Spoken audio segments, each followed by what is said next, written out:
Are you tired of the same old stories that are lacking the power to truly captivate you and inspire? Are you craving something that's fresh and exciting and unique? A narrative that challenges your expectations and pushes the boundaries of storytelling? Have you ever wondered what it takes to revitalize the world of storytelling itself and to break free from predictable plots and tired tropes? Well, today is your lucky day, my friend. We're diving deep into the world of meta-narrative fiction, a genre that deconstructs traditional narratives, breathing new life into the art of storytelling. By dissecting and breaking down our age-old tales, we open ourselves to fresh perspectives, shattering preconceptions and paving the way for groundbreaking narratives. Meta-narrative fiction is a realm where we can explore the underlying themes and assumptions that shape our stories, using them as building blocks for something that is truly extraordinary. Whether you are a storyteller eager to escape the confines of tradition, or just someone who appreciates a really good story, join me today on this journey as we explore the art of meta-narrative fiction and discover how dismantling the old can lead to the new and thrilling. So meta-narrative fiction has gained quite a bit of prominence in recent years. It offers storytellers a unique way to explore the very essence of storytelling itself. By breaking the fourth wall and acknowledging the act of storytelling, meta-narratives offer a fresh perspective on classic tales, allowing for a deeper exploration of the creative process.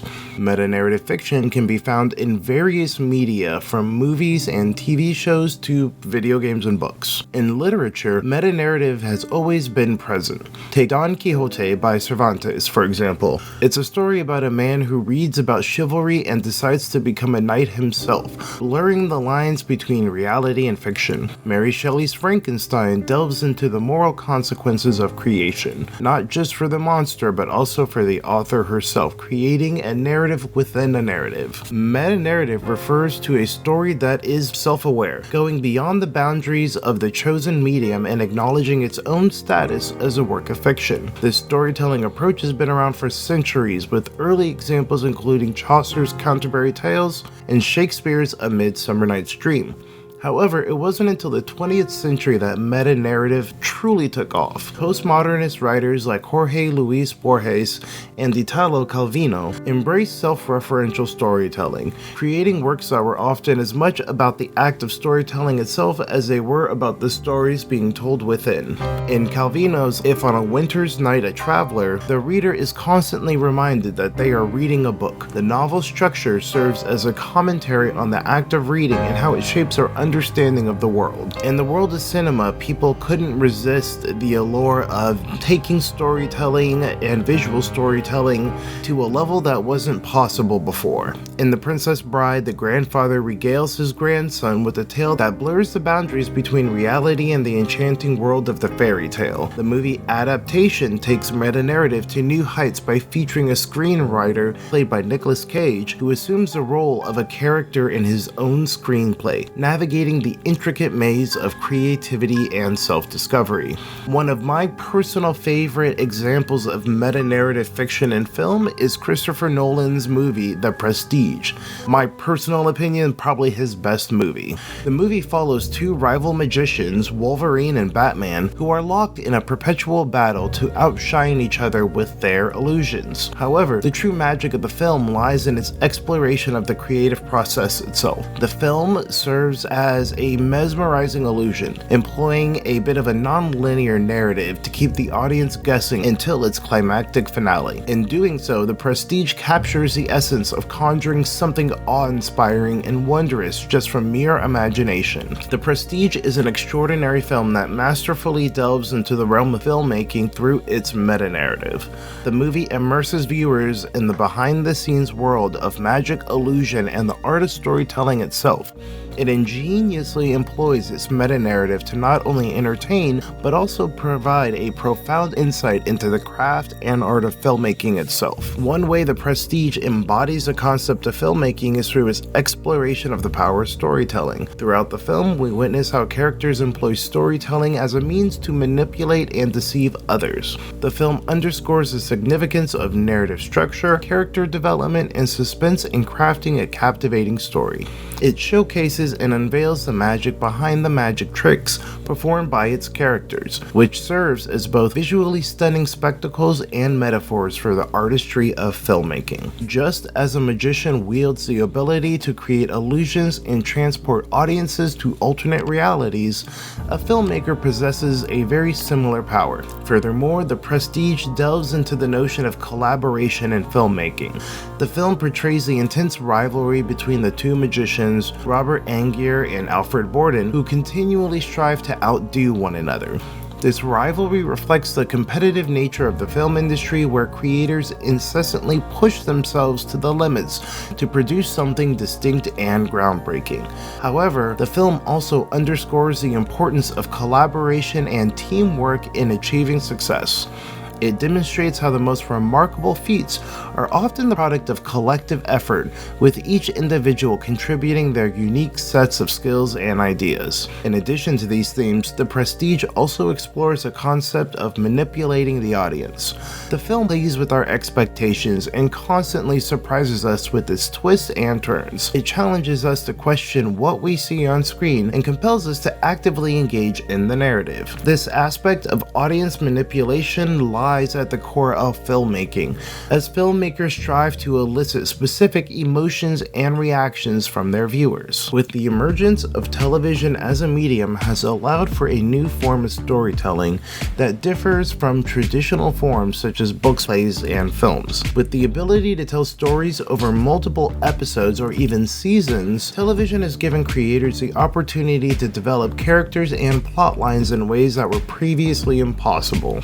This longer format has also allowed for more complex narratives that challenge the audience's expectations and assumptions. I believe that Dan Harmon is one such creator who has mastered the use of metanarratives to create unique and thought-provoking television shows. In Rick and Morty, Harmon uses metanarrative elements to question the very nature of our reality, identity, morality, and just meaning itself. The show often parodies or subverts various genres, tropes, and cliches of sci-fi and pop culture, but it also goes beyond mere parody and uses the meta-narratives to explore deeper themes. In the episode Never Ricking Morty, Rick and Morty find themselves aboard the Story Train, a unique spacefaring train that serves as a literal storytelling device based on the story circle technique that Dan Harmon invented as a loose outline device for writing stories. The train, conducted by the enigmatic Story Lord, allows passengers to share tales with each other. To navigate through the train, Rick and Morty engage in various actions, including eliminating the ticket taker, obtaining a map, and crafting a story that meets the Bechdel test criteria, their ultimate goal being to reach the train's engine room. During their journey, they encounter a series of potential futures, each presenting its own challenges. These include facing an army of Meeseeks, Zorpian males, and robotic Ricks under a command of an evil President Morty and Mr. Poopy Butthole. In a very surprising turn of events, Rick and Morty manage to avert a major battle by sacrificing themselves to Jesus. This unexpected resolution causes the story train to come to a halt. Yes, a deus ex machina, that's the point. However, their escape is not without consequences. They discover that the control panel of the train is fake, and it is revealed that the entire story train exists as a model train within the Smith household. The revelation prompts Rick to scold Morty about acquiring a new toy train, emphasizing the difficulty of shopping during the then ongoing COVID pandemic. In one 24-minute episode, Rick and Morty effectively satirizes itself, poking fun at the lampshade used to cover up the fact that the episode technically doesn't really have a storyline, all while also making fun of the internet's tendency to overly analyze media that's just supposed to be fun, Western animation, serialization, and tropes, capitalism-based creation akin to a cynical mascot horror franchise, and the more toxic elements of a fandom. Stacking one script writing reference on top of another is quite the inside baseball game. Dan Harmon's show before Rick and Morty, Community, was also a show that was truly ahead of its time. Dan Harmon really had a knack for providing insightful commentary on the nature of television itself within his show. The series was crafted with clever writing, astute literary craftsmanship, and self-aware characters that offered critiques and observations about the medium that they were in. It was a beautiful and masterful exploration of the in and outs and intricacies of television, of storytelling, and just friendship itself. One way Community accomplished this was by mocking the cliches and tropes commonly found in sitcoms. Characters openly discussed and made fun of these conventions, bringing attention to the predictable nature of traditional television storytelling. The shows encouraged viewers to question and challenge these formulaic approaches in every episode. Another technique used by Community was through the frequent parodies of various TV genres and films. The series used these parodies to comment on the nature of those genres. Episodes like Modern Warfare and A Fistful of Paintballs playfully dissected action movies and westerns respectively, highlighting the overuse or reliance on predictable storytelling tropes and expectations associated with different genres. Community was also known for its abundance of pop cultural references, which served as meta-commentary on television and media as a whole. These characters made self-aware references to other TV shows, movies, and even their own actors' careers. These references not only added humor, but also allowed the show to comment on the influence and impact of pop culture on television storytelling. Also, Community frequently deconstructed traditional character archetypes that were seen in sitcoms before them. Characters like Jeff, Abed, and Britta defied expectations and subverted typical sitcom characterizations. The series examined the complexities and flaws of these characters, challenging the simplistic portrayals often found in television. Through these meta-commentary techniques, Community encouraged viewers to think critically about television and its conventions. The show presented a fresh and self-aware perspective on the medium, inviting audiences to question the very essence of television storytelling. By openly addressing and satirizing sitcom cliches, genre tropes, and character archetypes, Community prompted contemplation and analysis of television content in a more sophisticated and thoughtful manner behind its jokes about a flag butthole. The SCP Foundation, which stands for Secure, Contain, Protect, stands as a collaborative online fiction project that has garnered immense popularity and recognition for its unique approach to storytelling. At its core, it's a fictional organization dedicated to containing, researching, and documenting anomalous objects, entities, and phenomena. What truly distinguishes the SCP Foundation is its expansive universe of interconnected stories known as SCP entries, which are contributed by a community of writers and enthusiasts. One of the hallmarks of the SCP Foundation storytelling is its strong emphasis on metafiction. In the context of the SCP Foundation, this metafictional approach allows for a unique exploration of the nature of storytelling itself. Within the SCP Foundation universes, metanarrative techniques are frequently employed to challenge the traditional boundaries of reality and fiction, and to also challenge the other realities and fictions within the SCP Foundation multiverse itself. SCP entries often feature self-referential elements. In fact, there's a whole multiverse, or I guess a whole side universe that relies on the foundational storyline of the SCP Foundation, being aware that it is essentially just a web horror fiction series. This self-awareness adds layers of complexity to the narratives and invites readers to question the nature of truth and fiction within the fictional universe itself. Over time, the SCP Foundation has given rise to a series of metafictional fields of science, including memetics, anti-memes, and pataphysics. Memetics compares the transfer of cultural information to the evolution of genes or the spread of viruses. Memetic SCPs involve ideas and symbols that have a dangerous effect on the human mind, triggering something within it rather than relying on psychic or magical forces.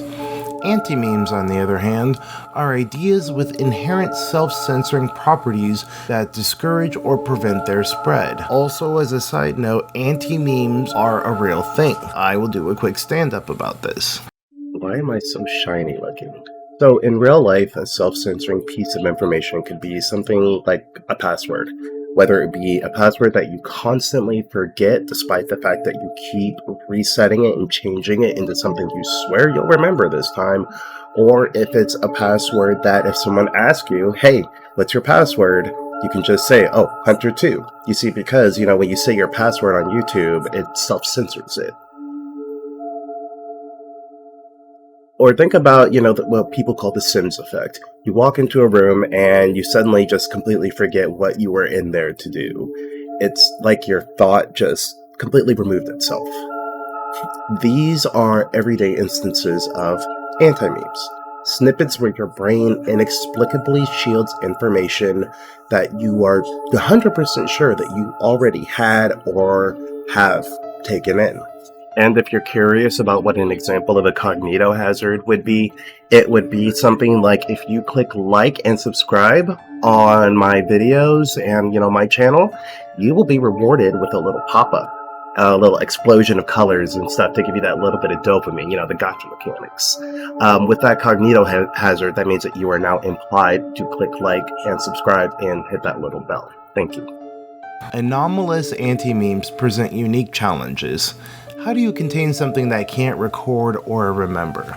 How do you engage in a battle when your enemy possesses perfect camouflage and you may never even realize that you are in a war? Furthermore, the use of metanarrative in SCP entries allows for an exploration of themes beyond the individual anomalies being documented. The Pataphysics department combines theoretical physics and literary analysis to study the extent to which reality itself may be fictional. While the department itself, which operates out of Site 87, which is located in Sauce Pit, Wisconsin, while that department may be a fictitious construct, it is responsible for the containment of narrative anomalies in several ambitious projects that exploit the nature of reality in service to the Foundation's mission.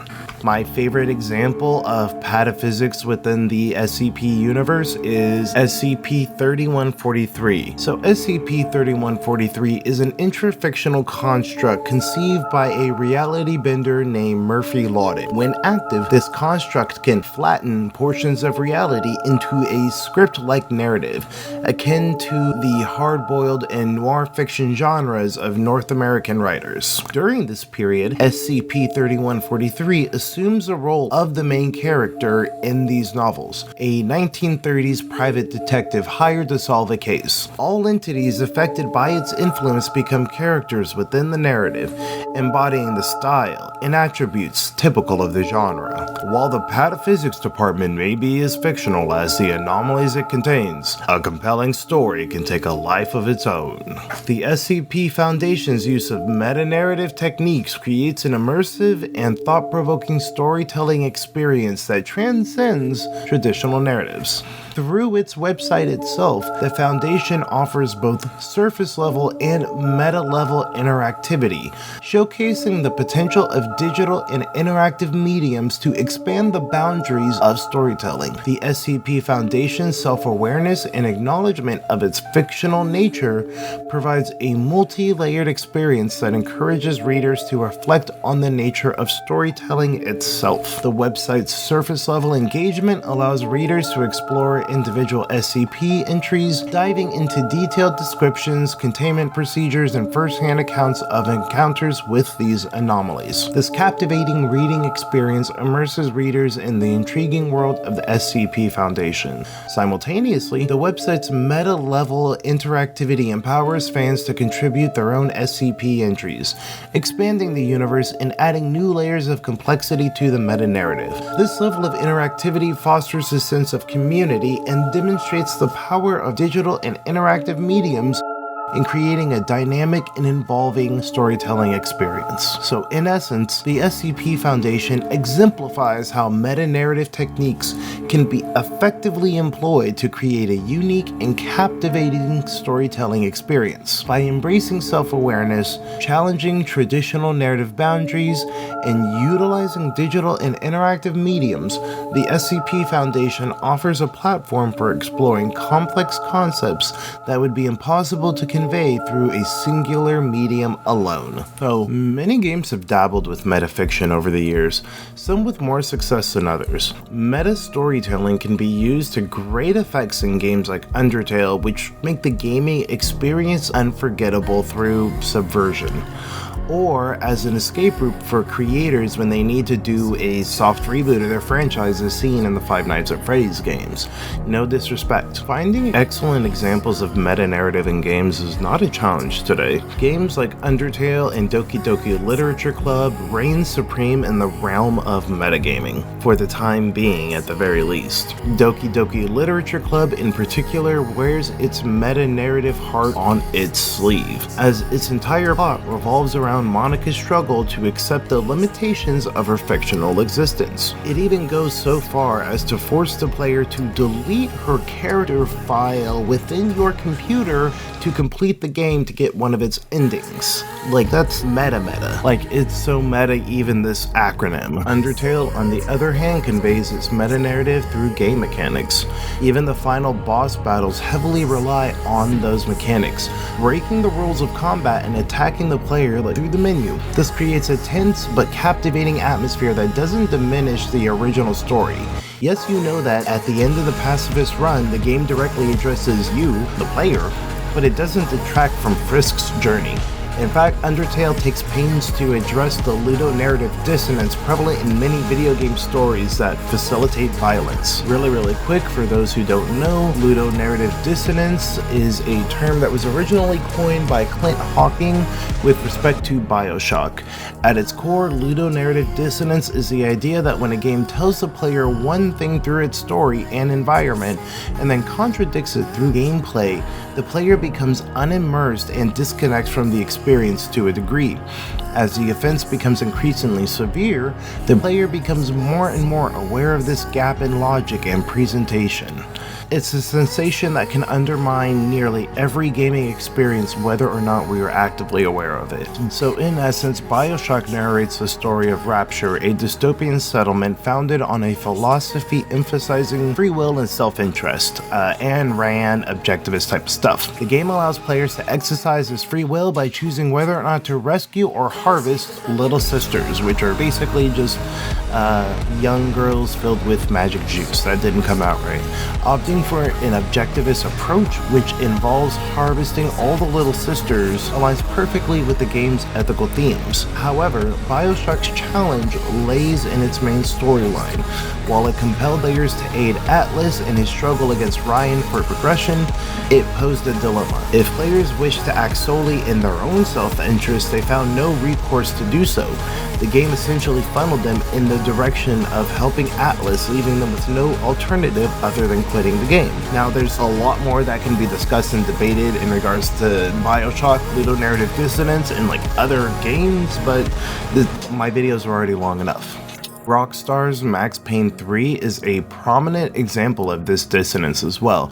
The game portrays Max Payne at his lowest point in his life.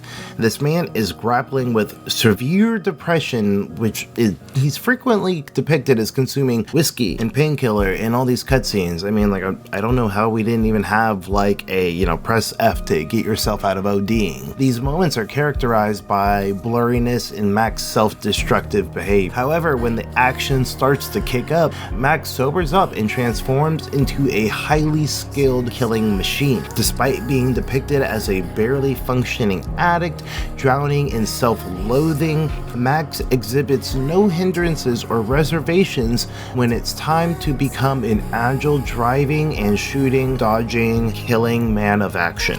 Rockstar painted the picture of a character prone to blackouts, debilitating headaches, and stumbling about, yet they designed him to control like a typical hero found in numerous other games, which within itself creates a bit of a noticeable gap in logic. So with all that historical, cultural, and contextual context laid on top of each other like some sort of ludonarrative club sandwich, let's talk about how Remedy Entertainment's newest game took all of these styles, lessons, and influences and incorporated them into what might be one of the best interactive stories of the year, Alan Wake 2. So Remedy has a history of experimenting with fourth wall breaking elements in games, like in the Max Payne series, Quantum Break, and Control. In a clever twist, they've seamlessly reintroduced Max Payne, stripped of his serial numbers, and recast as Alex Casey. The character of Alex Casey, portrayed by long-standing Remedy director Sam Lake, reflects the creative process itself, where fiction blurs into reality, echoing the journey of Alan Wake. The narrative of Remedy's previous game, Control, while fairly self-contained, established a connection to the reality-bending world of Alan Wake. The inclusion of altered items like the Japanese cat statues serve as a nod to in-game collecting and achievement hunting. The only way that they pretty much show up in the game world is when they say someone is trying to go towards some sort of unknown goal. Furthermore, the integration of James McCaffrey's voice reading pages on Alex Casey from the first Alan Wake game adds another layer of meta-narrative, tapping into the tonal influences of film noir and contemporary crime fiction. So you have Alan Wake, who made Alex Casey, who has the face of Alan Wake's creator, but has a different person's voice, which is now the same voice actor from Max Payne. And yeah, you can already see how I'm already in some sort of Euclidean knot. Alan Wake 2 is not afraid to go full Tarantino minus the feet, openly referencing the various media that inspired it. Characters like Tim Breaker, the sheriff of Bright Falls, is played by Sean Ashmore, previously Jack Joyce in Quantum Break. He makes subtle connections and subtle references to other previous Remedy titles. Tim's references to people seen in different worlds allude to the interconnected Remedy-connected universe, which parallels to characters like Jesse Faden and Martin Hatt, whose inspirations encompass an array of detective and horror tales, from films and TV shows like True Detective, Silence of the Lambs, and David Lynch's works, to literary sources like Stephen King's novels. In the realm of storytelling, Alan Wake 2 stands as a testament to the boundless potential of video games as an interactive medium. This masterpiece of meta-narrative fiction not only showcases the evolution of storytelling, but it also elevates it to new heights. The way it seamlessly weaves together historical, cultural, and contextual influences is nothing short of astonishing. This meta-fiction melting pot of influences would obviously be entertaining in traditional mediums like movies or TV shows, but video games possess a very unique advantage. Games like Metal Gear Solid 2 and Hotline Miami exploit interactivity to challenge reality, engaging players directly in the experience. Video games present an unparalleled opportunity to immerse players in a narrative, with moments in the first game even implying that Alan Wake might be writing the player into his own story. This self-awareness justifies various game-like elements in the story, from Wake's improbable discoveries to his transformation into an action hero despite his inexperience in combat.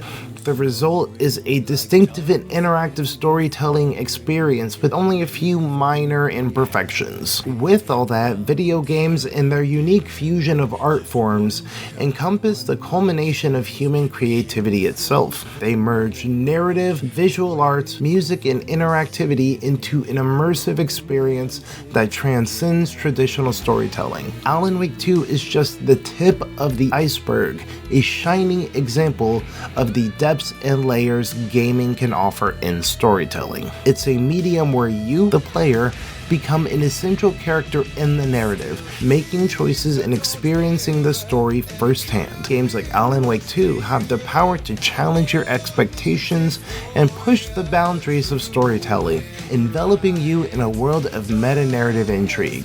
In conclusion, Alan Wake 2 is a testament to the magnificent capabilities of video games as a storytelling medium, showcasing how it can blend things like history and culture and context into a riveting narrative that not only stands on its own as a story, but also stands as a way to talk about the love and labor that goes into storytelling itself. The art of storytelling, the practice of storytelling, the lifestyle of storytelling, finds its zenith in the interactive nature of gaming, and the experiences that it offers are boundless. This game is just the beginning of the rich and layered stories that gaming can and will deliver, and it is a thrilling journey that just keeps evolving. So when you get a chance, step into this meta-narrative world, explore its mysteries, and immerse yourself in the world and magic of storytelling now redefined. Oh my god, we're finally here at the end. So thank you again, right off the bat. Like, share, subscribe, do the YouTubey things. I'd love to hit 200 subs by the end of the year. I know, very tall order. But yeah, just let me know what you think. Let me know what some of your favorite meta-narrative games are, or even just like books, movies, literature. I'm just weirdly obsessed with I'm just weirdly obsessed with just the whole genre of meta-narrative fiction. So let's talk about it more. Leave the YouTubey things in the comments, do all the algorithmically heavy stuff, I know. And I guess I'll see you next time. There's a little ghost baby hand. Creepy, spooky. That's the hand, that's the like hand, the thumbs up that you get. That's it trying to get your attention. So, till next time. Peace.